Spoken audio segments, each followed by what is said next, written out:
바로 본론으로 들어가 보죠. 우리가 가족 안에서 왜 하필 이런 역할을 맡게 된 건지, 그리고 그게 우리 인생의 방향을 어떻게 결정짓는지 생각해 보신 적 있나요? 오늘은 단순한 심리학이 아닙니다. 가족 관계를 일종의 보이지 않는 에너지 물리학으로 풀어보는 아주 흥미로운 원리들을 파헤쳐 볼 겁니다. 기대하셔도 좋습니다. 주변을 한번 둘러보세요. 진짜 흔하게 볼 수 있는 아이러니가 하나 있죠. 어릴 때 오냐오냐 사랑 듬뿍 받고 자란 막내는 커서 엇나가는 경우가 많은데, 반대로 진짜 엄격하게 컸던 마지는 평생 뭔가에 짓눌린 듯 무거운 책임감을 안고 살아갑니다. 도대체 왜 그럴까요? 단순히 성격 탓일까요? 아니요. 오늘 살펴볼 자료에 따르면 이건 절대 우연이 아닙니다. 철저한 에너지의 법칙이죠. 이 미스터리를 풀기 위해 오늘 4가지 핵심을 짚어볼 텐데요. 첫째, 출생 순서에 대한 착각. 둘째, 물질과 진정한 질량의 차이. 셋째, 형제 간의 의무의 법칙. 그리고 마지막으로 내 삶을 어떻게 설계할 것인가. 순으로 쭉 따라가 보겠습니다. 자, 그럼 첫 번째, 출생 순서의 환상입니다. 우리가 부모님의 사랑이라고 굳게 믿고 있던 그 베일을 한꺼풀 벗겨보겠습니다. 우리가 자라온 환경을 가만히 들여다보면요, 부모님들은 무의식적으로 첫째와 막내에게 완전히 다른 걸 쏟아붓습니다. 마지한테는 어때요? 엄청난 학업 스트레스, 엄격한 훈육, 그리고 높은 기대치를 주죠. 반면에 막내한테는 맛있는 거 주고 장난감 사주면서 아유, 넌 그냥 재밌게 놀아라 하고 자유를 줍니다. 겉보기엔 막내가 훨씬 더 사랑받는 것 같잖아요? 과연 그럴까요? 이 형제관계의 비밀을 제대로 이해하려면 여기서 질량이라는 아주 중요한 개념 하나를 잡고 가야 합니다. 과학 시간에 배우는 그 물리적인 무게 말고요. 여기서 말하는 질량은 교육이나 훈육, 그리고 성장을 자극하는 압박을 통해서 우리 내면에 차곡차곡 쌓이는 보이지 않는 에너지, 즉 능력치나 밀도를 뜻합니다. 그럼 바로 두 번째 포인트로 넘어가 보죠. 물질과 진정한 질량. 왜 단순히 맛있는 음식과 좋은 옷만으로는 턱없이 부족한 걸까요? 여기서 진짜 충격적인 사실이 하나 나옵니다. 장난감, 옷, 음식 이런 것들은 에너지의 관점에서 보면 질량이 말 그대로 제로입니다. 네, 0이요.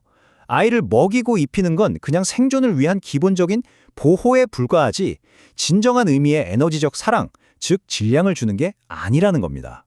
진짜 고질량의 사랑은 아이가 배우고 성장하도록 끊임없이 자극하고 채찍질하는 데서 나옵니다. 그러니까 막내한테 마냥 놀라고만 하는 건 사실상 질량을 단 하나도 주지 않는 거나 다름없는 거죠.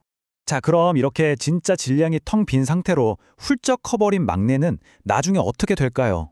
어느 순간 딱 깨닫게 되는 겁니다. 아, 나는 그냥 물리적으로 사육된 거지 험난한 세상을 헤쳐나갈 진짜 능력은 전혀 훈련받지 못했구나 하고요. 결국 나는 당신 딸아니오 하면서 자신에게 진짜 필요했던 질량을 주지 않는 부모를 향해 엄청난 원망을 쏟아내고 완전히 등을 돌려버리는 비극이 일어나는 겁니다. 반대로 마지는 어떨까요? 마지는 부모님의 엄격한 훈육과 기대치 덕분에 정말 고농축 엑기스 같은 엄청난 질량을 부여받습니다. 그런데 문제가 뭐냐? 이렇게 꽉꽉 채워진 높은 질량은 필연적으로 마지의 어깨를 짓누르게 됩니다. 네, 바로 엄청난 중압감으로 나타나는 거죠. 마지들이 유독 책임감에 짓눌려서 숨막혀하는 이유, 그게 성격 탓이 아니라 부모가 쏟아부은 이 거대한 에너지적 질량 때문이었던 겁니다. 세 번째, 의무의 법칙입니다. 형제들 사이에 얽혀있는 일종의 우주적인 채무 관계를 한번 파헤쳐 보겠습니다. 여기서 절대 잊지 말아야 할 대원칙은 에너지는 무조건 위에서 아래로 흘러야 한다는 겁니다. 보세요. 첫 단계, 부모가 마지에게 엄청난 질량을 줍니다. 그럼 두 번째 단계, 이 질량을 듬뿍 받은 마지는 그 에너지를 동생을 위해 쓰고 아래로 내려보내야 할 이른바 우주적인 의무를 지게 됩니다. 마지막 세 번째, 만약 마지가 그 역할을 제대로 못해서 에너지의 흐름이 팍 막혀버리잖아요? 그럼 동생은 위를 향해 격렬하게 반항하게 되는 거죠. 이 법칙을 알면 우리가 알던 형제관계가 완전히 뒤집힙니다. 동생은 애초에 형이나 누나를 도와야 할 선천적인 의무 따위가 없어요. 부모가 준 질량을 몽땅 독식한 마지만이 아래로 에너지로 흘려보낼 빚을 지고 있는 겁니다. 동생이 괜히 윗사람한테 틱틱대거나 몰래 옷을 뺏어 입는 행동들 있잖아요.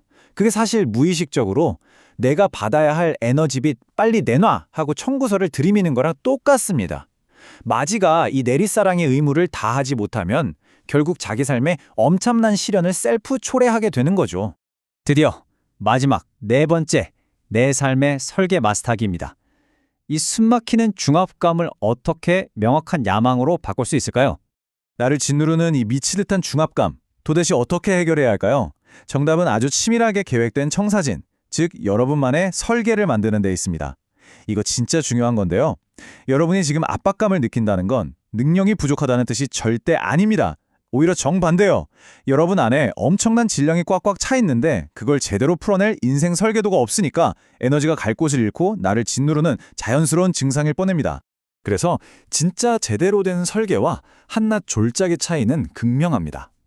예를 들어서 국민을 어떻게 위할지 구체적인 생각은 하나도 없으면서 무작정 난 대통령이 될 거야 이러는 거?